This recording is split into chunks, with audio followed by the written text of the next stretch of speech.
നമ്മുടെ വിശ്വാസം വ്യർത്ഥമല്ല, നമ്മുടെ പ്രസംഗം വ്യർത്ഥമല്ല, പാപത്തിലല്ല നമ്മൾ ജീവിക്കുന്നത്. കാരണം എന്താണ്?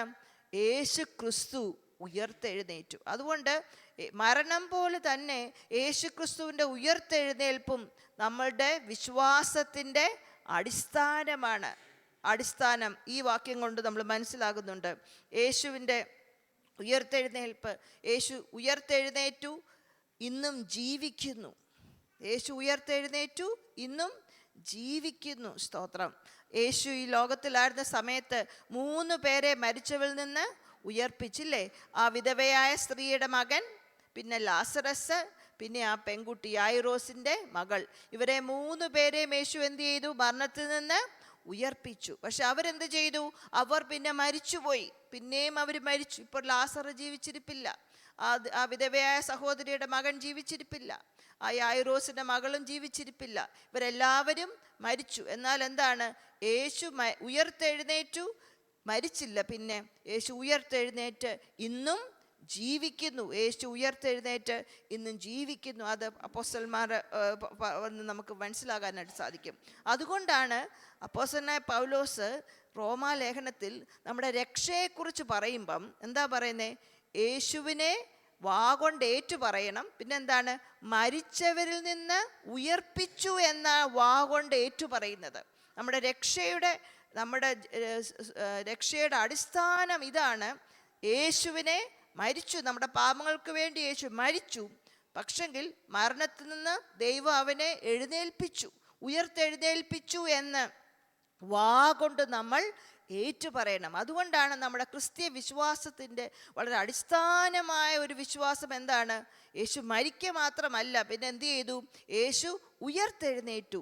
യേശു ഇന്നും ജീവിക്കുന്നു. ഉയർത്തെഴുന്നേറ്റു, ഇന്നും ജീവിക്കുന്നു. നമ്മൾ ഫേമസ് ആയിട്ടുള്ള പാട്ടുണ്ടല്ലോ, താൻ വാഴുകയാൽ എന്താണ് എനിക്ക് ഭാരമില്ല. യേശു ജീവിക്കുന്നത് കൊണ്ട് എനിക്ക് നാളെക്കുറിച്ച് എനിക്ക് ഭാരമില്ല. കാരണം എന്താണ്? യേശു ജീവിക്കുന്നു. നമ്മുടെ പലരും, നമുക്ക് വളരെ സ്നേഹിക്കുന്ന പലരും എന്താണ്? മരിച്ചുപോയി, ഇല്ലേ?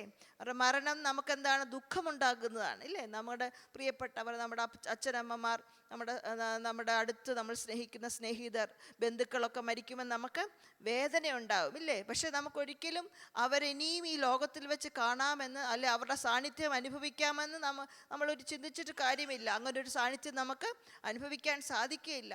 അവരുടെ ഫോട്ടോ വേണേ കാണാം, അവരുടെ ശബ്ദം വേണേ കേൾക്കാം. ഇപ്പം എളുപ്പമാണല്ലോ, റെക്കോർഡ് ചെയ്ത് വെച്ചാൽ അതൊക്കെ കാണാം, കേൾക്കാം. പക്ഷെങ്കിൽ ഒരിക്കലും അവരുടെ സാന്നിധ്യം നേരത്തെ പോലും നമുക്ക് അനുഭവിക്കാൻ സാധിക്കത്തില്ല. അങ്ങനെ ചിന്തിക്കുകയും ചെയ്യണ്ട. പക്ഷെ യേശു എന്താണ്? യേശുവിൻ്റെ സാന്നിധ്യവും യേശുവിൻ്റെ വാക്കുകളും അവൻ ഉയർത്തെഴുന്നേറ്റ് ജീവിക്കുന്നവനാകൊണ്ട് നമ്മുടെ ജീവിതത്തിൽ അനുദിനം അനുഭവിക്കാനായിട്ട് എനിക്കറിയാം. നമ്മൾ പലരും അങ്ങനെ യേശുവിൻ്റെ ഉയർത്തെഴുന്നേറ്റ് യേശുവിൻ്റെ സാന്നിധ്യവും യേശുവിൻ്റെ വാക്കുകൾക്കാൽ ആശ്വസിക്കപ്പെട്ടവരാണ്, ധൈര്യപ്പെട്ടവരാണ്, മുമ്പോട്ട് പോകാൻ പ്രത്യാശ നൽകിയപ്പെട്ടവരാണ് എന്ന് നമുക്കറിയാം. സ്തോത്രം. എങ്ങനെയാണ് യേശുവിൻ്റെ ഉയർത്തെഴുന്നേൽപ്പ് നമ്മുടെ ജീവിതത്തിൽ എന്തൊക്കെ വ്യത്യാസങ്ങൾ വരുത്തും? 5 കാര്യങ്ങളാണ് ഞാൻ പറയാനായിട്ട് ആഗ്രഹിക്കുന്നത്. യേശുവിൻ്റെ ഉയർത്തെഴുന്നേൽപ്പ് എന്തൊക്കെ വ്യത്യാസങ്ങൾ, എങ്ങനെയൊക്കെയുള്ള മാറ്റങ്ങൾ നമ്മുടെ ജീവിതത്തിൽ വരുത്താനായിട്ട് സാധിക്കും? ഒന്നാമതായിട്ട്, യേശുവിൻ്റെ ഉയർത്തെഴുന്നേൽപ്പ് നമുക്ക് പാപക്ഷമ നൽകുന്നു. ക്ഷമ നൽകുന്നു.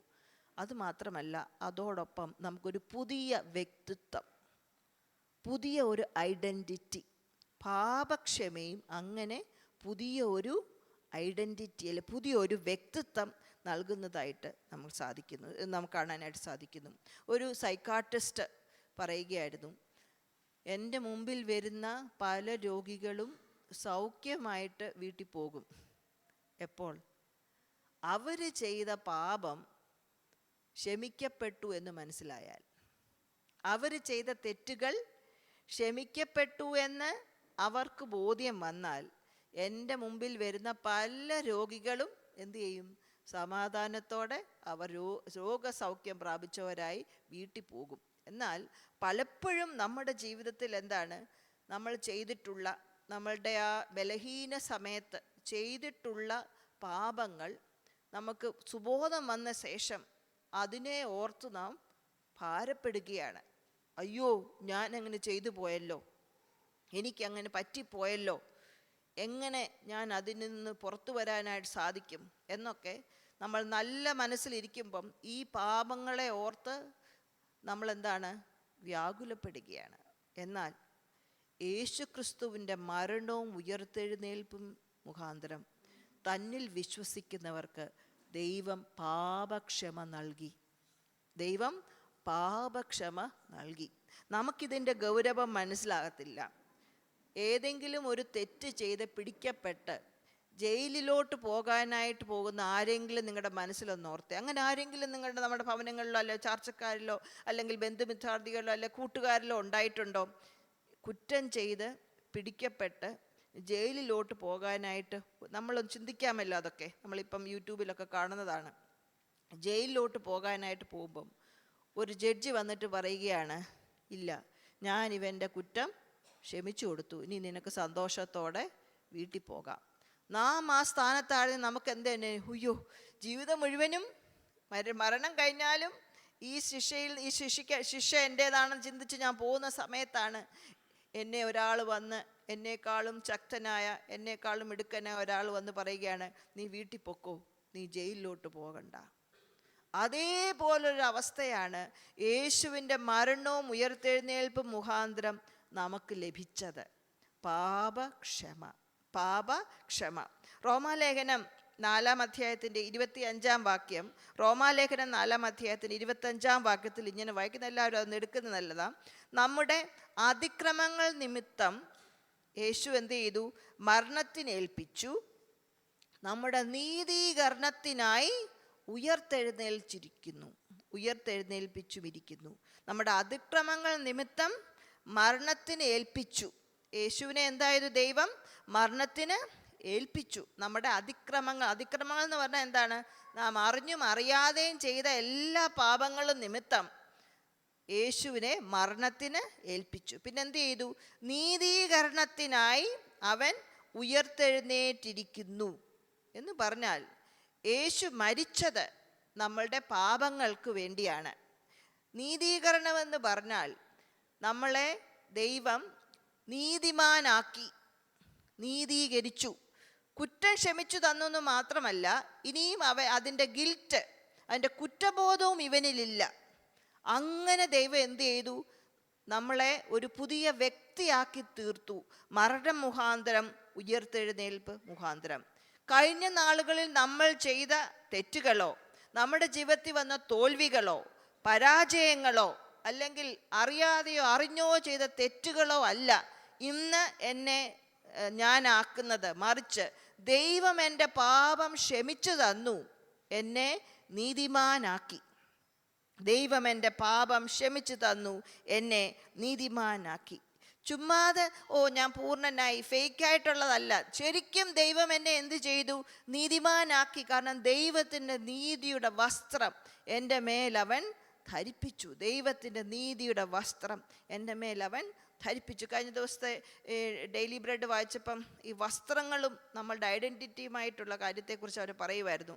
നമ്മൾ വസ്ത്രം ഇടുന്നത് പലപ്പോഴും നമ്മുടെ ഐഡൻറ്റിറ്റിയെ അത് ഇൻഫ്ലുവൻസ് ചെയ്യും, നമ്മൾ ആരാണെന്നുള്ളതിനെ ഇൻഫ്ലുവൻസ്. അതുകൊണ്ടല്ലേ ഡോക്ടർമാർക്കൊരു വേഷം, പിന്നെ ലോയർമാർക്ക് വേറെ വേഷം ഇല്ലേ, നഴ്സുമാർക്ക് വേറെ വേഷം, ഫാർമസിയിലുള്ളവർക്ക് വേറെ വേഷം, ഹോസ്പിറ്റലിൽ തന്നെ നോക്കിയത് പല പല പല വേഷങ്ങളല്ലേ.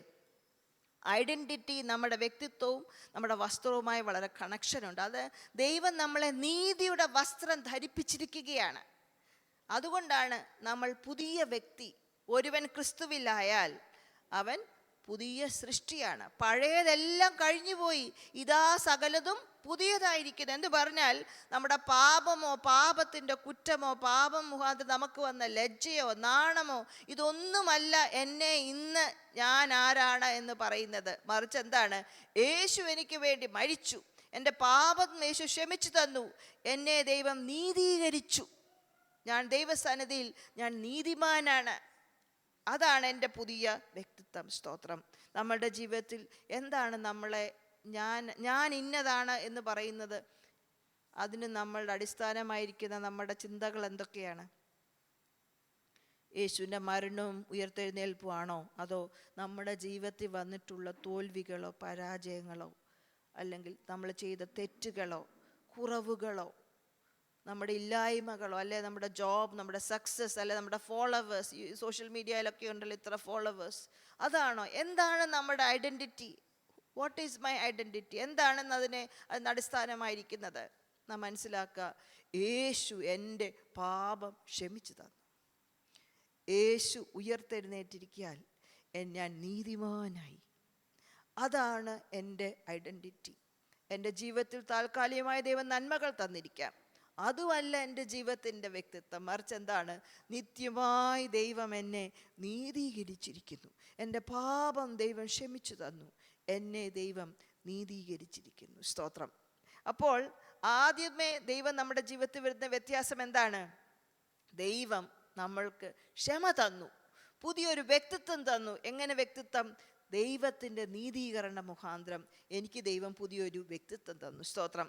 രണ്ടാമതായിട്ട് മനസ്സിലാക്കുക, നമുക്ക് പുതിയൊരു പാപക്ഷമ മാത്രമല്ല ദൈവം തരുന്നത്, എന്നാൽ വിശുദ്ധിയോട് ജീവിക്കാൻ തക്കവണ്ണം ദൈവം എന്നെ ശക്തീകരിക്കുകയാണ്. ദൈവം എന്നെ പ്രോത്സാഹിപ്പിക്കുകയാണ്, ഉത്സാഹിപ്പിക്കുകയാണ്. വിശുദ്ധിയോട് നിനക്ക് ഇന്ന് ജീവിക്കണം. ഇന്നലെ വരെയുള്ള എൻ്റെ പാപം ദൈവം ക്ഷമിച്ചു തന്നു, എന്നെ നീതിമാനാക്കി. എന്നാൽ നാളെ ഞാൻ എങ്ങനെ ജീവിക്കും? പല കുഞ്ഞുങ്ങളും സ്നാനപ്പെടുന്ന സമയത്ത് അവർ പറയാറുണ്ട്, ഇപ്പോഴേ സ്നാനപ്പെടണോ? നാളെ പാപം ചെയ്താൽ നാളെ അങ്ങോട്ട് കുറച്ച് കഴിഞ്ഞിട്ട് സ്നാനപ്പെട്ടാൽ പോരെ? അങ്ങനെയൊക്കെ പല കുഞ്ഞുങ്ങളും ചോദിച്ചിട്ടുണ്ട്. എന്താണ്? നീതിയോട് ജീവിക്കാൻ പറ്റുമോ എന്നുള്ള സംശയമാണ്. പക്ഷെങ്കിൽ നമ്മളൊരു കാര്യം മനസ്സിലാക്കണം, യേശുക്രിസ്തുവിൻ്റെ പരിശുദ്ധാത്മാവ്, ദൈവം നമുക്ക് തന്ന പരിശുദ്ധാത്മാവ് നമ്മുടെ ജീവിതത്തിൽ ഉള്ളത് കൊണ്ട് വിശുദ്ധിയോട് ജീവിക്കുവാൻ ദൈവം നമ്മളെ ശക്തീകരിക്കും. പാപക്ഷമ തന്നിട്ട് ചുമ്മാ നമ്മളെ വിടുകയല്ല, മറിച്ച് എന്താണ്? പരിശുദ്ധാത്മാവിനാൽ നമുക്ക് നൽകിയിട്ട് വിശുദ്ധിയോട് ജീവിപ്പാൻ ദൈവം നമ്മളെ സഹായിക്കും. സ്തോത്രം. റോമാലേഖനം 8-ാം അധ്യായത്തിൻ്റെ 11-12 വരെയുള്ള വാക്യങ്ങളിൽ ഇങ്ങനെ വായിക്കുന്നു: യേശുവിനെ മരിച്ചവരിൽ നിന്ന് ഉയർപ്പിച്ചവൻ്റെ ആത്മാവ് എവിടെ വസിക്കുന്നു? നമ്മളിൽ വസിക്കുന്നു. യേശുവിനെ മരിച്ചവരിൽ നിന്ന് ഉയർപ്പിച്ച അതേ പരിശുദ്ധാത്മാവ് നമ്മളിൽ ജീവിക്കുന്നുവെങ്കിൽ, ക്രിസ്തുവിനെ മരിച്ചവരിൽ നിന്ന് ഉയർപ്പിച്ചവൻ നിങ്ങളിൽ വസിക്കുന്ന തൻ്റെ ആത്മാവ് കൊണ്ട് നിങ്ങളുടെ മർത്യ ശരീരങ്ങളെ ജീവിപ്പിക്കും. എന്ന് പറഞ്ഞാൽ നമ്മുടെ ജീവിതത്തിൽ മരണമായി കിടക്കുന്നതിനെയൊക്കെ എന്ത് ചെയ്യും? പരിശുദ്ധാത്മാവ് നമ്മൾ ജീവൻ നൽകും. ആകയാൽ സഹോദരന്മാരെ, ജഡത്തിന് അനുസരിച്ച് ജീവിക്കേണ്ടതിന് ജഡത്തിനല്ല കടക്കാരായിരിക്കുന്നത്. ജഡമെന്ന് പറഞ്ഞാൽ പാപത്തിന് നമ്മൾ കടക്കാരല്ല. പാപം ഒരു കാര്യം വന്ന് വരുമ്പോൾ അത് ചെയ്യാൻ തക്കവണ്ണം പാപവുമായി നമുക്കൊരു ബന്ധമില്ല. കാരണം എന്താണ്? യേശു എൻ്റെ പാപം ക്ഷമിച്ചു തന്നു. അത് മാത്രമല്ല, ഇവിടെ എന്താണ്? യേശുവിനെ മരണത്തിൽ നിന്ന് ഉയർപ്പിച്ച അതേ ആത്മാവിനാൽ ഞാൻ ജീവിക്കപ്പെട്ടിരിക്കുന്നു. ആ പരിശുദ്ധാത്മാവ് എന്നിൽ ജീവിക്കുന്നത് കൊണ്ട് പാപത്തിന് ഞാൻ കടക്കാരനല്ല. നിങ്ങളൊന്ന് ചിന്തിച്ചു നോക്കിക്കേ. ആ തുറന്ന കല്ലറ, റോമൻ പടയാളികൾ നിൽക്കുന്നുണ്ട്, കാവൽ നിൽക്കുന്നത് മാത്രമല്ല, ആ റോമൻ സീലുണ്ട് അവിടെ. റോമൻ സീൽ എന്ന് പറഞ്ഞാൽ അന്നത്തെ കാലത്ത് ഏറ്റവും വലിയ രാജ്യമായിരുന്നു. രാജ്യത്തിൻ്റെ സീൽ. ഇന്ന് അങ്ങനെ വലിയ രാജ്യങ്ങളെന്ന് പറയാനൊന്നുമില്ല, പക്ഷെ ലോകമെമ്പാടുമുള്ള വലിയൊരു രാജ്യത്തിൻ്റെ സീൽ അവിടെ ഉണ്ടായിരുന്നു. ആ മുദ്രയെല്ലാം പൊട്ടിച്ച് കല്ലെല്ലാം മാറ്റി യേശുവിനെ പുറത്തു കൊണ്ടുവന്ന ആ പരിശുദ്ധാത്മാവിൻ്റെ ശക്തിയെക്കുറിച്ച് നമുക്കൊന്ന് ചിന്തിക്കാമോ? നമ്മൾ കേവലം മനുഷ്യരല്ല കേട്ടോ. ദൈവത്തിൻ്റെ ആത്മാവ് നമ്മളിൽ വസിക്കുന്ന ദൈവമക്കളാണ്. ദൈവത്തിൻ്റെ ആത്മാവുള്ള ദൈവമക്കളാണ്. നമ്മൾ തോറ്റു പോകേണ്ടതല്ല. പാപത്തിൻ്റെ മുമ്പിൽ, പരീക്ഷകളുടെ മുമ്പിൽ തോറ്റു പോകേണ്ടവരല്ല. മറിച്ച് എന്താണ്?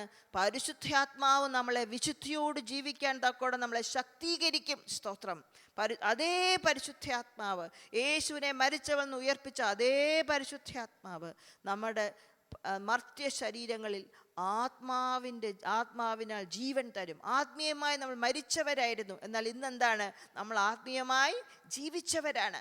ആത്മീയമായി മരിച്ചപ്പോഴാണ് പാപത്തിനും പാപ സ്വഭാവങ്ങൾക്കും വഴക്കിനും നമുക്കറിയാമല്ലോ, സാധാരണ മനുഷ്യർ അനുഭവിക്കുന്ന ഓരോ പ്രശ്നങ്ങളിലെല്ലാം നമ്മൾ എല്ലാ കുടുക്കിനകത്തും എല്ലാ കുഴിയില്ലാത്തും നമ്മൾ വീണില്ലേ? സ്കൂളിലൊക്കെ പഠിക്കുമെന്നോർത്തേക്ക് എന്തൊരു കുഴിയുണ്ടോ, എന്തൊരു കുടുക്കുണ്ടോ, അതിനകത്തെല്ലാം നമ്മളുണ്ട്. എന്നാൽ ഇന്ന് നമ്മൾ അങ്ങനല്ല. കാരണം എന്താണ്? പരിശുദ്ധാത്മാവ് നമ്മളിൽ ജീവിക്കുന്നത് കൊണ്ട് വിശുദ്ധിയോട് ജീവിപ്പാൻ തക്കോണം ദൈവം നമ്മളെ ശക്തീകരിക്കുകയാണ്. വിശുദ്ധി എന്ന് പറയുന്നത്, വിശുദ്ധ ജീവിതം എന്ന് പറയുന്നത് അന്യമല്ല, മറിച്ച് എന്താണ്? നമ്മുടെ സ്വന്തമാണ്. കാരണം പരിശുദ്ധമായ ആത്മാവിനെ ദൈവം എനിക്ക് നൽകിയിരിക്കുന്നു. അതിൻ്റെ ശക്തി നാം മനസ്സിലാക്കുക. സ്തോത്രം. ദൈവം ഇന്ന് ഓരോ ദിവസവും ജീവിക്കാൻ, നമ്മുടെ പ്രശ്നങ്ങളുടെ മുമ്പിൽ, പരീക്ഷകളുടെ മുമ്പിൽ, ടെംപ്റ്റേഷൻ വരുമ്പോൾ അതിൻ്റെ മുമ്പിലെല്ലാം ജയിക്കുവാൻ വേണ്ടിയുള്ള വലിയ ദൈവശക്തി ദൈവം നമുക്ക് നൽകിയിട്ടുണ്ട്. സ്തോത്രം. കേവലം മനുഷ്യരെ പോലെ നമ്മൾ അഴന്നുഴയുന്നവരല്ല, മറിച്ച് എന്താണ്? പരിശുദ്ധാത്മാവിൻ്റെ ശക്തിയാൽ ദൈവം നമ്മളെ നയിക്കും. പ്രശ്നങ്ങളില്ലെന്ന് ഞാൻ പറഞ്ഞില്ല, നമുക്കെല്ലാവർക്കും പ്രശ്നങ്ങളുണ്ടല്ലേ. കഴിഞ്ഞ ഈ ഒരു വർഷം 4-ാമത്തെ മാസമല്ലേ ഉള്ളൂ. കഴിഞ്ഞ 4 മാസങ്ങൾ ഞാൻ അനുഭവിച്ച പ്രശ്നങ്ങളൊന്ന് ഓർത്തു നോക്കിയേ. ഈ പ്രശ്നങ്ങൾ അനുഭവിച്ച പലരും ആത്മഹത്യ ചെയ്തറിയാമോ? നമ്മുടെ ചുറ്റുപാടുകളിൽ ഇതിനേക്കാളും ചെറിയ പ്രശ്നങ്ങൾ അനുഭവിച്ചവർ പോലും പലരും ആത്മഹത്യ ചെയ്തു. എന്നാൽ ഇന്ന് നമ്മളിവിടെ ആയിരിക്കുന്നതിൻ്റെ കാരണം എന്താണെന്നറിയാമോ? നാം അറിയാതെ നമ്മളെ നയിച്ച ആ പരിശുദ്ധാത്മാവിൻ്റെ ശക്തി ഉണ്ടായിരുന്നു. നമ്മൾ അറിഞ്ഞില്ല. നമ്മളെ താങ്ങിക്കൊണ്ടുപോയ, പ്രയാസങ്ങളുടെ മുമ്പിൽ നമ്മളെ മുമ്പോട്ട് കൊണ്ടുപോയ പരിശുദ്ധാത്മാവിൻ്റെ ശക്തി. വിശുദ്ധിയോട് ജീവിക്കാൻ ദൈവം നമ്മളെ ശക്തീകരിക്കും. നമുക്കിവിടെ ഒരു ഉത്തരവാദിത്തമുണ്ട് കേട്ടോ. ഉത്തരവാദിത്തം റോമാലേഖനം 6-ാം അധ്യായത്തിൻ്റെ സ്ലൈഡിൽ ഞാൻ എഴുതിയിട്ടുണ്ട്.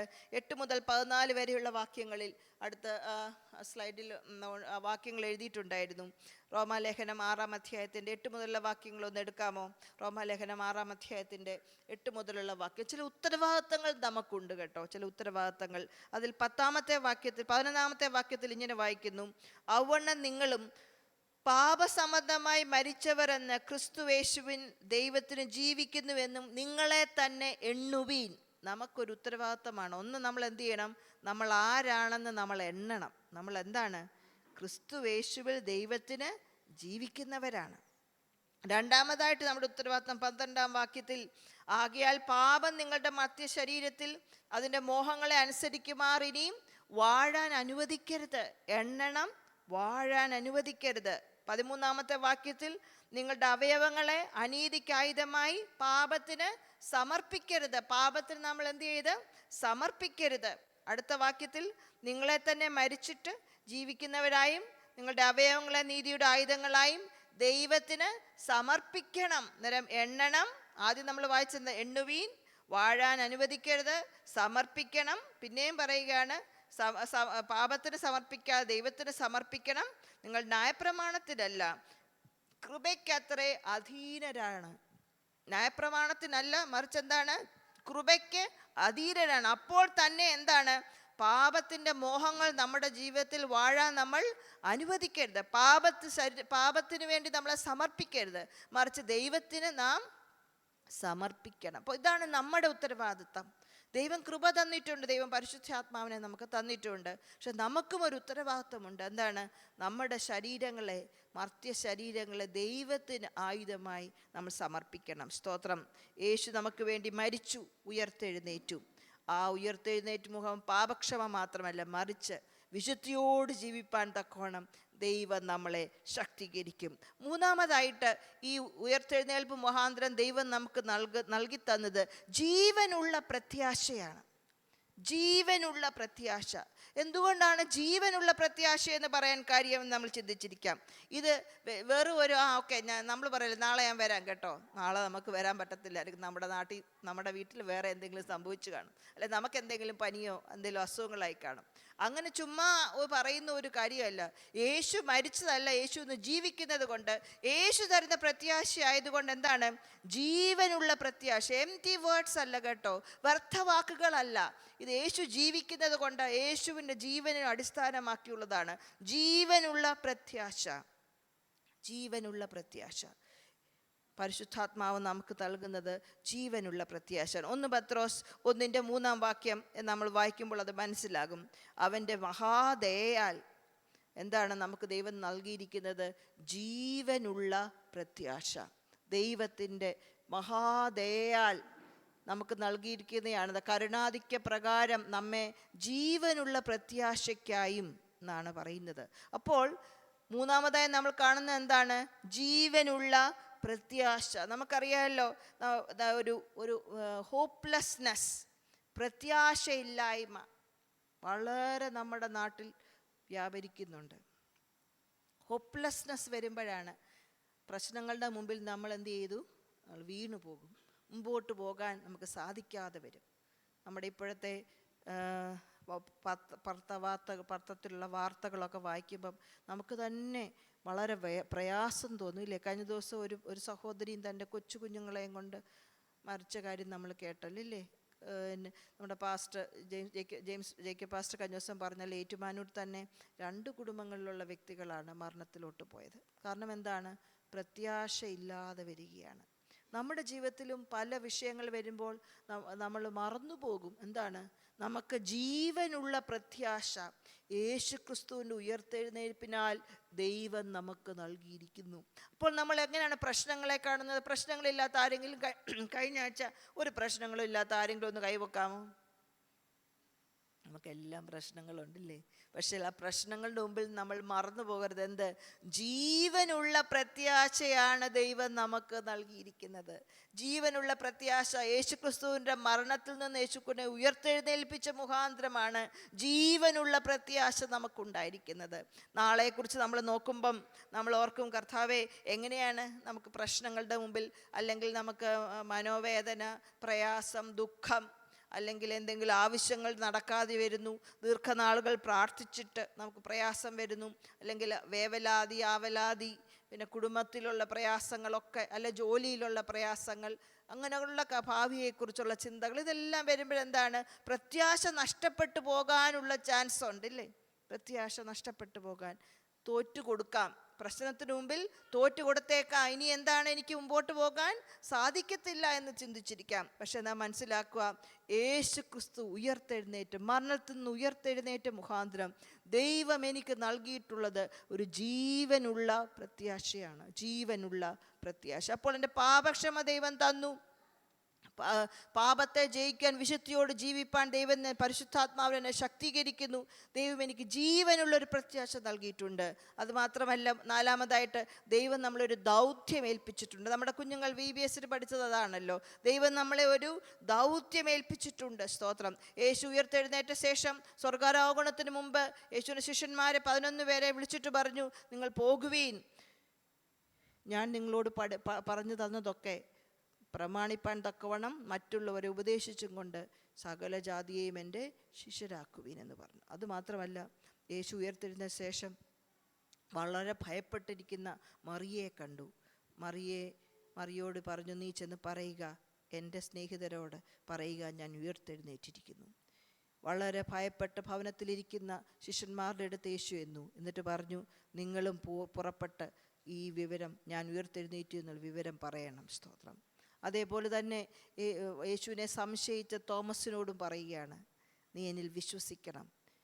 യേശുവിനെ സംശയിച്ച് യേശുവിനെ വേണ്ട എന്ന് പറഞ്ഞ് ആ മീൻ പിടിക്കാൻ വേണ്ടി വലയും പടകുമായി പോയ അവരുടെ അടുത്തും യേശു ചെന്നു. എന്നിട്ട് പറയുകയാണ്, പത്രോസിനെ പ്രത്യേകമായി വിളിച്ചിട്ട് യേശു പറയുന്നു, എന്താണ്? എൻ്റെ ആടുകളെ മേയ്ക്ക് എന്ന് പറഞ്ഞാൽ ഭയമുള്ളവർക്കും സംശയമുള്ളവർക്കും, പിന്നെ മറിയ കരയുന്നത് എന്താണ്? ദൂതൻ ചോദിക്കുന്നു. മറിയ കരയുന്നത് എന്താണ്? യേശു ചോദിക്കുന്നു. പറഞ്ഞാൽ ദീർഘനേരം അവൾ കരയുകയായിരുന്നു. കരയുന്നവർക്കും ഭയമുള്ളവർക്കും സംശയമുള്ളവർക്കും ഇത് വേണ്ട എന്ന് പറഞ്ഞ് പോകുന്നവർക്കും തള്ളിപ്പറയുന്നവർക്കും എല്ലാം ദൈവം തരുന്ന ദൗത്യം എന്താണ്? മറ്റുള്ളവരോട് പറയുക, ഞാൻ ജീവിച്ചിരിക്കുന്നു. വളരെ സിമ്പിൾ. ഒരു ദൈവം, ജീവനുള്ള ഒരു ദൈവമുണ്ട്. മരിച്ച ദൈവമല്ല, ജീവനുള്ള ദൈവമുണ്ട്. സ്തോത്രം. മഹാത്മാഗാന്ധി നമ്മുടെ ഫാദർ ഓഫ് നേഷൻ ആയിരുന്നല്ലോ. അദ്ദേഹത്തിൻ്റെ മരണശേഷം നമ്മളിങ്ങനെ വായിക്കുന്നു, 3-ാം ദിവസം നമ്മളുടെ ഒരു ലേഡി ലീഡർ ചെന്നിട്ട് പറയുകയാണ്, യേശു 3-ാം ദിവസം ഉയർത്തെഴുന്നേറ്റില്ലേ, മഹാത്മാഗാന്ധിയെ എന്തുകൊണ്ട് നീ ഉയർത്തെഴുന്നേറ്റ് വന്നുകൂടാ? സ്തോത്രം. എന്ന് പറഞ്ഞാൽ ഒരു രാജ്യം നയിക്കാൻ മഹാത്മാഗാന്ധി വേണമെന്നായിരുന്നു അന്നുള്ള രാജ്യ നേതാക്കന്മാരുടെ എല്ലാം ആഗ്രഹം. നമുക്ക് മറ്റുള്ളവരോട് പറയാം, യേശു ജീവിച്ചിരിക്കുന്നു. നമ്മുടെ വാക്കുകൊണ്ട്, നമ്മുടെ പ്രവൃത്തി കൊണ്ട്, നമ്മുടെ ജീവിതം കൊണ്ട് നമുക്ക് മറ്റുള്ളവരോട് പറയാം, എന്താണ്? എൻ്റെ ദൈവം ഇന്ന് ജീവിക്കുന്നു. സ്തോത്രം. വളരെ സിമ്പിളാണ്. നമ്മുടെ പ്രവൃത്തി കൊണ്ടും നമ്മുടെ വാക്കുകൾ, നമ്മുടെ കുഞ്ഞുങ്ങൾ പഠിച്ച നമ്മുടെ പ്രാർത്ഥന കൊണ്ടും നമ്മുടെ അനുഗ്രഹിക്കുന്ന വചനങ്ങൾ കൊണ്ടും നമുക്ക് മറ്റുള്ളവരോട് പറയാനായിട്ട് സാധിക്കും, എന്ത്? എൻ്റെ യേശു ജീവിക്കുന്നു, എൻ്റെ യേശു ജീവിക്കുന്നു. അതാണ് ദൈവം നമുക്ക് തന്ന ദൗത്യം. മറ്റുള്ളവരോട് പറയുക, ഒരു ദൈവമുണ്ട് നമ്മളെ കരുതുന്ന, നമ്മുടെ രോഗങ്ങളിൽ സൗഖ്യം തരുന്ന, നമ്മുടെ പ്രയാസങ്ങളിൽ നമ്മുടെ ദുഃഖം മാറ്റിത്തരുന്ന, നമ്മുടെ കടഭാരങ്ങൾ മാറ്റിത്തരുന്ന, നമ്മുടെ ജീവിതത്തിന് അർത്ഥം തരുന്ന ഒരു ദൈവം ജീവിക്കുന്നു. സ്തോത്രം. അതാണ് ദൈവം നമ്മളെ ഏൽപ്പിച്ചിരിക്കുന്ന ദൗത്യം.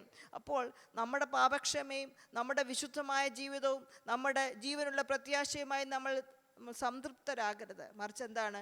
ദൈവം നമുക്കൊരു ദൗത്യം തന്നിട്ടുണ്ട്. ആ ദൗത്യം എന്താണ്? നമ്മുടെ യേശു ജീവിക്കുന്നു. നമ്മുടെ യേശു ജീവിക്കുന്നു. സ്തോത്രം. അവൻ കരുതുന്നു, അവൻ സ്നേഹിക്കുന്നു, അവൻ കൈവിടത്തില്ല. യേശുവിൻ്റെ സാന്നിധ്യം നമ്മളെ എപ്പോഴും മുൻപോട്ട് കൊണ്ടുപോകും. സ്തോത്രം. അവസാനമായി, യേശുവിൻ്റെ ഉയർത്തെഴുന്നേൽപ്പ് നമ്മളുടെ ഭാവിക്ക് ഒരു വ്യത്യാസം നൽകി തരുന്നു. നമ്മുടെ എല്ലാവരുടെയും ചോദ്യമില്ലേ, എന്താണ് എൻ്റെ ഭാവി? സ്തോത്രം. എന്തെങ്കിലും ഭാവിയുണ്ടോ? മരിച്ചു കഴിഞ്ഞാൽ മറ്റെന്തായിരിക്കാം? പലവർക്കും ഭാവിയെ ഓർക്കുമ്പോൾ ഒരു പ്രത്യാശയില്ല. കാരണം ഈ ലോകത്തിലെ കാര്യം മാത്രമാണ് അവരുടെ ചിന്ത. എങ്ങനെയെങ്കിലും വയറ് നിറയ്ക്കണം, നല്ല വസ്ത്രം ധരിക്കണം, നല്ല ഭവനമുണ്ടായിരിക്കണം, നല്ല വീടുകളിൽ താമസിക്കണം, കുറേ സമ്പാദിക്കണം, കുഞ്ഞുങ്ങൾക്ക് വെച്ചു കൊടുക്കണം, അല്ലെങ്കിൽ മറ്റുള്ളവർക്ക് ദാനം ചെയ്യണം. അതുമാത്രമേ ഉള്ളൂ പലരുടെയും പ്രത്യാശ. എന്നാൽ ഈ ലോകത്തിലെ കാര്യങ്ങൾ മാത്രമല്ല ദൈവം ഒരുക്കി വെച്ചിട്ടുള്ളത്, മറിച്ച് നമ്മളുടെ നിത്യതയ്ക്ക് വേണ്ടി ഉള്ളതും എന്താണ്? ദൈവം നമുക്ക് വേണ്ടി ഒരുക്കി വെച്ചിട്ടുണ്ട്. നമ്മുടെ ഭാവി എന്ന് പറയുമ്പോൾ നാളെ വരെയോ അല്ലെങ്കിൽ നാം ഇവിടെ ജീവിക്കുന്നത് വരെയോ അല്ല നമ്മുടെ ഭാവി. നമ്മുടെ ഭാവി എന്താണ്? നിത്യത വരെയാണ് നമ്മുടെ ഭാവി. സ്തോത്രം. We have A glorious future. ഒരു മഹത്വമുള്ള ഒരു ഭാവി ദൈവം നമുക്ക് വേണ്ടി ഒരുക്കി വെച്ചിട്ടുണ്ട്. സ്തോത്രം. അപ്പോൾ യേശുക്രിസ്തുവിൻ്റെ ഉയർത്തെഴുന്നേൽപ്പ് നമ്മളുടെ ഉയർത്തെഴുന്നേൽപ്പും ഗ്യാരണ്ടി ചെയ്യുന്നു എന്നാണ് അർത്ഥം. നമ്മൾ മരിച്ചിവിടം കൊണ്ട് അവസാനിക്കുകയല്ല, മരിച്ചെന്ത് ചെയ്യും? ക്രിസ്തുവിൽ മരിച്ചവർ ഉയർത്തെഴുന്നേൽക്കും. ക്രിസ്തുവിൽ മരിച്ചവർ ഉയർത്തെഴുന്നേൽപ്പും. അപ്പോൾ യേശുക്രിസ്തു ഉയർത്തെഴുന്നേറ്റത് കൊണ്ട് നമുക്ക് പറയാൻ പറ്റും, ഞാൻ ക്രിസ്തുവിൽ മരിച്ചാൽ ഞാനും ഉയർത്തെഴുന്നേൽക്കും. അതാണ് 1 കൊരിന്ത്യർ 6:14 വായിക്കുന്നത്. യേശുക്രിസ്തു മരിച്ചവരെ മരിച്ച യേശുവിനെ മരണത്തിൽ നിന്ന് ഉയർപ്പിച്ച ദൈവം നമ്മളെയും ഉയർപ്പിക്കും. മരിച്ച യേശുവിനെ ഉയർപ്പിച്ച അതേ ശക്തിയാൽ എന്ത് ചെയ്യും? ദൈവം നമ്മളെയും ഉയർപ്പിക്കും. സ്തോത്രം. അതുകൊണ്ടാണ് നമ്മുടെ ജീവിതത്തിൽ മരിച്ചവരെ കുറിച്ച് നമ്മൾ അധികം വേവലാതി വെച്ച് കരയാത്തത്. എൻ്റെ ഫാദർ മരിച്ചു പോയി 4 വർഷമായതേ ഉള്ളൂ, നമുക്ക് വിഷമമുണ്ട്. എൻ്റെ അമ്മ മരിച്ചു പോയിട്ട് 40 വർഷത്തിൽ കൂടുതലായി, വിഷമമുണ്ട്. പക്ഷെങ്കിൽ ആ വിഷമം എന്നെ വിഴുങ്ങിക്കളയുന്നില്ല. മരിച്ചെന്താണ്? നമുക്കൊരു പ്രത്യാശയുണ്ട്. മരിച്ചവരും യേശുവിനെ രണ്ടാമത് മടങ്ങി വരുമ്പോൾ അവർ ഉയർത്തെഴുന്നേൽക്കപ്പെടും. ആ കൂട്ടത്തിൽ ജീവനോടിരിക്കുകയാണെങ്കിൽ ഞാനും പോവും, മരിക്കുവാണെങ്കിൽ എൻ്റെ ജീവനും അവിടെ ഉണ്ടായിരിക്കും. സ്തോത്രം. മരണമേ നിൻ്റെ വിഷമുള്ളെവിടെ? നിൻ്റെ ജയം എവിടെ? മരണത്തിൻ്റെ വിഷമുള്ളും എല്ലാം എന്ത് ചെയ്തു? യേശുവിൻ്റെ മരണത്താൽ ഉയർത്തെഴുന്നേൽപ്പിനാൽ അത് മാറ്റിക്കളഞ്ഞു. സ്തോത്രം. യേശു ഉയർത്തെഴുന്നേറ്റത് കൊണ്ട് മരണത്തിനോ നരകത്തിനോ ഇനി നമ്മുടെ മേൽ എന്തല്ല അവകാശമില്ല. അതുകൊണ്ടാണ് മരിച്ചവരെ കുറിച്ച് നാം അധികം വിഷമിക്കാത്തത്. സ്തോത്രം. ഭാവിയെക്കുറിച്ച് ചിന്തിക്കുമ്പോൾ യേശു പറയുന്നു, ഞാൻ പോവുകയാണ്, ഞാൻ പോയാൽ ഞാൻ മടങ്ങി വരും. മടങ്ങി വരുമ്പോൾ എന്താണ്? എൻ്റെ പിതാവിൻ്റെ ഭവനത്തിൽ അനേക വാസസ്ഥലങ്ങളുണ്ട്. ആ പണി തീരുമ്പം എൻ്റെ ഫാദർ പറയുമായിരുന്നു, എൻ്റെ വീടിൻ്റെ പണി തീരുമ്പം ദൈവം എന്നെ വിളിക്കും. എൻ്റെ വീടിൻ്റെ പണി തീരുമ്പം, നമ്മുടെ വീടിൻ്റെ പണി തീരുമ്പം ദൈവം നമ്മളെ വിളിക്കും. സ്തോത്രം. നമ്മൾ ചിന്തിക്കരുത്, അയ്യോ എൻ്റെ മക്കൾ എന്തായിരിക്കും, എൻ്റെ കൊച്ചുമക്കൾ എന്തായിരിക്കും എന്നൊന്നും ചിന്തിച്ചിട്ട് കാര്യമില്ല. കാരണം എന്താണ്? നമ്മൾ ജീവിക്കുന്നത് കൊണ്ടല്ല നമ്മുടെ കുഞ്ഞുങ്ങൾ ജീവിക്കുന്നത്. മാതാപിതാക്കളെ നമ്മൾ കരുതുന്നത് കൊണ്ടല്ല നമ്മുടെ കുഞ്ഞുങ്ങളെ ദൈവം നടത്തുന്നത്. ദൈവമാണ് നമ്മുടെ കുഞ്ഞുങ്ങളെ കരുതുന്നതും നടത്തുന്നതും. സ്തോത്രം. എനിക്ക് 15 വയസ്സായപ്പോഴാണല്ലോ എൻ്റെ അമ്മ മരിച്ചത്. അതുകൊണ്ട് എൻ്റെ മോന് 15 വയസ്സായ സമയത്ത് ഞാൻ എൻ്റെ മക്കളെ 2 പേരെ ഞങ്ങൾ അടുക്കളയിൽ ഒന്ന് വിളിച്ചിട്ട് പറഞ്ഞു, എനിക്കൊരു വലിയ കാര്യം പറയാനുണ്ട്. ഇതാണ് കാര്യം. എനിക്ക് 15 വയസ്സായപ്പോഴാണ് എൻ്റെ അമ്മ മരിച്ചത്. എൻ്റെ അമ്മ മരിച്ച ശേഷം ചായ കുടിച്ചോ, സ്കൂളിൽ പോയോ, ക്ലാസ് പഠിച്ചോ, അല്ലെങ്കിൽ കോളേജിൽ പോയോ, കല്യാണം കഴിച്ചോ, ഒന്നും അമ്മ അറിഞ്ഞിട്ടില്ല. പക്ഷെങ്കിൽ ഇന്ന് വരെ ദൈവം എന്നെ നടത്തി. അതുകൊണ്ട് ഞാൻ നിങ്ങളോടൊരു കാര്യം പറയാം. അമ്മ ഇന്ന് മാറിപ്പോയാലും ദൈവം നിങ്ങളെ നടത്തും. ഞാൻ മരിച്ചു പോകുന്നല്ലേ എന്നാ പറഞ്ഞ അർത്ഥം. അവർക്ക് പറഞ്ഞ് മനസ്സിലാക്കി കൊടുത്ത ഇതായിരുന്നു, ഡാഡിയും മമ്മിയും ഉള്ളതുകൊണ്ടല്ല നിങ്ങളുടെ ഭാവി സുരക്ഷിതമാകുന്നത്, മറിച്ച് യേശു ഉള്ളത് കൊണ്ടാണ്. അത് നമ്മുടെ കുഞ്ഞുങ്ങളെ മനസ്സിലാക്കി കൊടുക്കണം. മക്കളെ, നിങ്ങളുടെ ഭാവി എൻ്റെ കരങ്ങളിലല്ല, മറിച്ച് എന്താണ്? ദൈവത്തിൻ്റെ കരങ്ങളിലാണ്. നിങ്ങളെ ഈ ലോകത്തിലോട്ട് കൊണ്ടുവരുവാൻ ദൈവം ഞങ്ങളെ ഒരു പാത്രമായി ഉപയോഗിച്ചു, അത് ശരി. പക്ഷെങ്കിൽ നിങ്ങളുടെ ഭാവി എൻ്റെ കയ്യിലല്ല. എൻ്റെ ആരോഗ്യത്തിലോ എൻ്റെ പണത്തിലോ എൻ്റെ കഴിവിലോ എൻ്റെ മിടുക്കിലോ ഒന്നുമല്ല, മറിച്ച് എന്താണ്? ദൈവത്തിൻ്റെ കരങ്ങളിലാണ്. ഇന്നത്തേക്ക് മാത്രമല്ല, അവർക്ക് വേണ്ടിയുള്ള ഭവനവും നമ്മുടെ കുഞ്ഞുങ്ങൾക്ക് വേണ്ടിയുള്ള ഭവനവും യേശു പണിതുകൊണ്ടിരിക്കുകയാണ്. ആ പണി തീരുമ്പോൾ എന്തു ചെയ്യും? അവരെയും ദൈവം തൻ്റെ ഭവനത്തിൽ ചേർത്തുകൊള്ളും. യേശു പറഞ്ഞു, ഞാൻ തന്നെ പുനരുത്ഥാനവും ജീവനുമാകുന്നു. എന്നിൽ വിശ്വസിക്കുന്നവൻ മരിക്കുകയില്ല, മരിച്ചാലും എന്തു ചെയ്യും? ജീവിക്കും. മരിച്ചാലും ജീവിക്കും. നമ്മൾ വിശ്വാസികൾ, ദൈവമക്കൾക്ക് ഒരു ഉറപ്പുണ്ട്. എന്താണ്? ഇവിടത്തേക്കുള്ള കാര്യം മാത്രമല്ല ദൈവം കരുതുന്നത്, മറിച്ച് എന്താണ്? നിത്യതയ്ക്ക് വേണ്ടിയുള്ളതും എന്താണ്? എൻ്റെ ജീവന് വേണ്ടിയുള്ളത്. മരിച്ചാലും ഞാൻ എന്ത് ചെയ്യും? ജീവിക്കും. സ്തോത്രം. യേശു കടന്നു വരുന്നത് മഹത്വമുള്ള, എല്ലാ മുട്ടും മടങ്ങും, എല്ലാ നാവും പാടും, നമ്മൾ പാടിയല്ലേ, അങ്ങനെയുള്ള മഹത്വമുള്ള രാജാവായി യേശു കടന്നു വരുന്നു. കടന്നു വരുമ്പോൾ എന്തു ചെയ്യും? തന്നിൽ മരിച്ചവരെല്ലാം, ക്രിസ്തുവിൽ മരിച്ചവരെല്ലാം തന്നോടുകൂടെ ചേർക്കപ്പെടും. അതാണ് നമ്മുടെ ഭാവി. നമ്മുടെ ഭാവി എന്താണെന്ന് ആരെങ്കിലും ചോദിച്ചാൽ നിൻ്റെ ഭാവി എന്താണ് എന്ന് പലരും ചോദിക്കുമ്പോൾ അവരുടെ അർത്ഥം എന്താ അറിയാമോ? ഈ ലോകത്ത് നാളത്തെ കാര്യം അവിടെ ചിന്തിക്കുന്നത്. പക്ഷെ കർത്താവ് നമ്മുടെ നിത്യതയ്ക്ക് വേണ്ടിയുള്ളത് ഒരുക്കി വെച്ചിരിക്കുകയാണ്. എൻ്റെ ഭാവി എൻ്റെ കർത്താവിനോടൊപ്പമാണ്. എൻ്റെ തലമുറകളുടെ ഭാവി എൻ്റെ കർത്താവിനോടൊപ്പമാണ്. ഇവിടെയും ഞാൻ കർത്താവിനോടൊപ്പമാണ്, അവിടെയും ഞാൻ കർത്താവിനോടൊപ്പമാണ്. സ്തോത്രം. അതുകൊണ്ട് മരണം ഒരു അവസാനമല്ല, കണ്ണുനീര് ഒരവസാനമല്ല, കഷ്ടത ഒരവസാനമല്ല, സ്വർഗം വാസ്തവമാണ്. ന്യൂ ഹെവൻ, പുതിയ ആകാശവും പുതിയ ഭൂമിയും. അതാണ് യോഹന്നാൻ എഴുതുകയാണ്, ഞാൻ കാണുന്നു പുതിയ ആകാശവും പുതിയ ഭൂമിയും. സ്തോത്രം. യോഹന്നാൻ എന്ന ദർശനത്തിൽ കണ്ടു. സ്തോത്രം. ഇപ്പോൾ ഒരുപക്ഷെ കണ്ടുകൊണ്ടിരിക്കുകയായിരിക്കാം. നമുക്കും വിശ്വാസത്താൽ കാണുന്നു. ഒരു സമയത്ത് എൻ്റെ കണ്ണുകൊണ്ട് തന്നെ നാം അവനെ കാണും, പുതിയ ആകാശവും പുതിയ ഭൂമിയും. സ്തോത്രം. നമ്മൾ എന്തൊക്കെ ജീവിതത്തിൽ അനുഭവിച്ചാലും യേശുവിൻ്റെ വാക്കാണ് ഫൈനൽ വേർഡ്. ആരൊക്കെ എന്തൊക്കെ എഴുതി വെച്ചാലും യേശുവിൻ്റെ വാക്കുകളാണ് നമ്മുടെ ജീവിതത്തിനെ കുറിച്ചുള്ള ഫൈനൽ വേർഡ്. സ്തോത്രം. നമുക്കൊരു ഉത്തരവാദിത്വമുണ്ട്. എന്താണ്? അത് വിശ്വസിക്കണം. പലപ്പോഴും നമുക്കെന്താണ്? അത് വിശ്വസിക്കാൻ സാധ്യമല്ല. ദൈവത്തെ നമ്മൾ ആശ്രയിക്കണം. കർത്താവേ, ഞാൻ കണ്ടില്ലെങ്കിലും ഞാൻ വിശ്വസിക്കുകയാണ്, ഞാൻ കേട്ടില്ലെങ്കിലും ഞാൻ വിശ്വസിക്കുകയാണ്, ഞാൻ അനുഭവിക്കുന്നില്ലെങ്കിലും ഞാൻ വിശ്വസിക്കുകയാണ്. കർത്താവേ, അങ്ങാണല്ലോ എൻ്റെ കഥയുടെ അവസാനത്തെ വരി എഴുതുന്നത്. എൻ്റെ ജീവിതമോ എൻ്റെ പരാജയമോ എൻ്റെ ദുഃഖമോ എൻ്റെ നഷ്ടമോ എൻ്റെ കഷ്ടതയോ അല്ലല്ലോ എൻ്റെ ജീവിതത്തിൻ്റെ അവസാനത്തെ വരി എഴുതുന്നത്. കർത്താവേ, അങ്ങാണല്ലോ, അങ്ങ് ഞാൻ വിശ്വസിക്കുന്നു. സ്തോത്രം.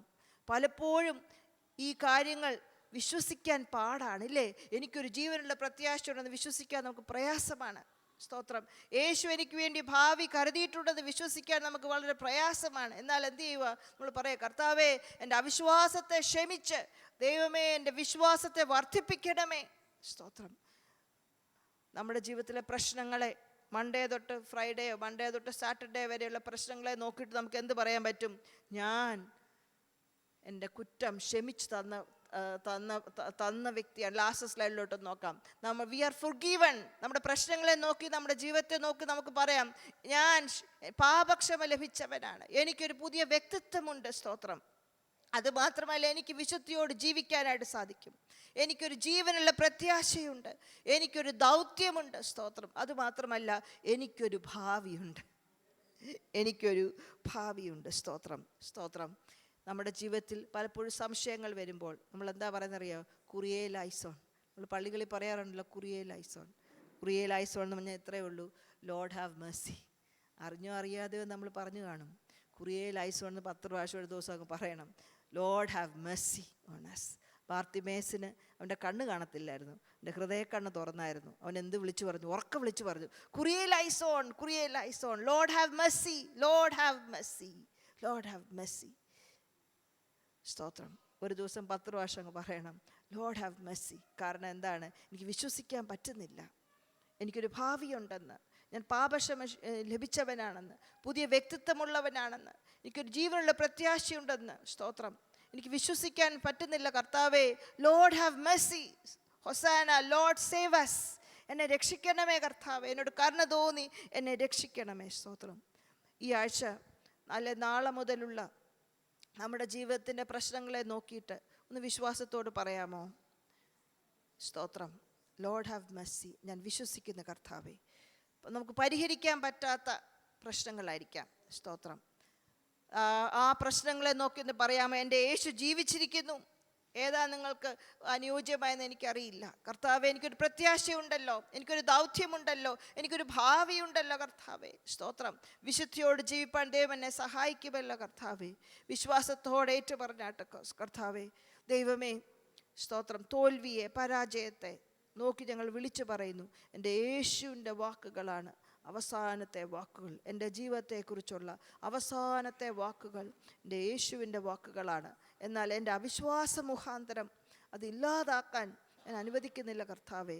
എൻ്റെ ചില സ്വഭാവങ്ങൾ മുഖാന്തരം, എൻ്റെ സ്വഭാവ വൈകല്യങ്ങൾ മുഖാന്തരം, സ്തോത്രം, അതില്ലാതാക്കാൻ ഞാൻ അനുവദിക്കുന്നില്ല കർത്താവേ. മറിച്ച് ഞാൻ പ്രാർത്ഥിക്കുന്നു, Lord have mercy. Lord save us.